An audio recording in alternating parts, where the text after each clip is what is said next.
Remember this little dog?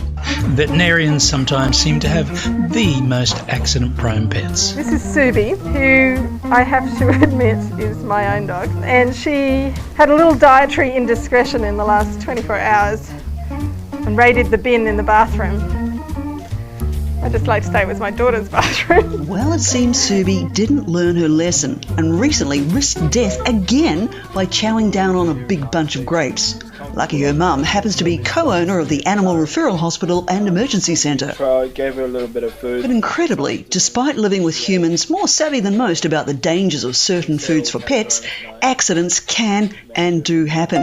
This time, Ksubi scoffed a potentially lethal dose of dark chocolate. Ksubi came into the clinic a couple of days ago after eating a significant amount of dark chocolate.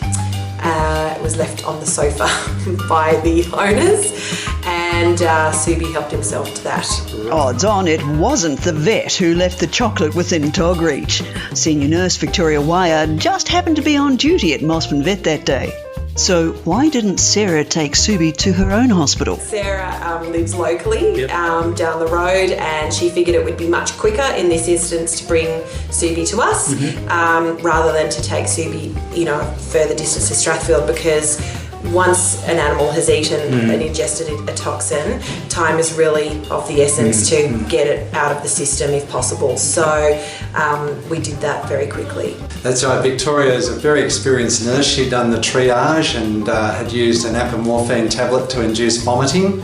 And I always just saw Sarah in the waiting room with her dog that was still having the odd vomit in the waiting room as she was trying to leave through the door. Charming. But everything was well settled by then. There was no clinical signs. So this is one very lucky dog, really. Well, it's a very lucky that dog. It had a vet as an owner. That's right. And Sarah, being the great vet she is, knew straight away, let's just get this fixed by the quickest possible way. But it's quite frightening, Brian, to think that if there's for cooking chocolate, that much, a 50-gram bar would pretty much stand a good chance of killing a 10-kilo dog, and a smaller amount, like a third of it, could make it quite ill. So it is those dark, bittersweet cooking chocolates are particularly dangerous. Yeah. And what does Nurse Victoria think of Ksubi? Very lucky. Oh, well done. Thank you for saving Ksubi. Pleasure.